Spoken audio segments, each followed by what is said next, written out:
Hello everyone, in this video I'm going to show you how to report someone's story on Facebook. So first of all, open up Facebook.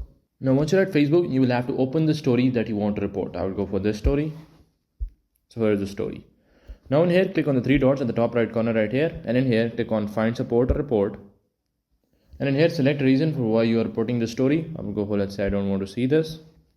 And that story would be reported. So that is how you can report a story on Facebook.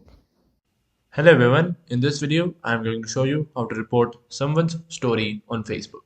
So first of all, open up Facebook.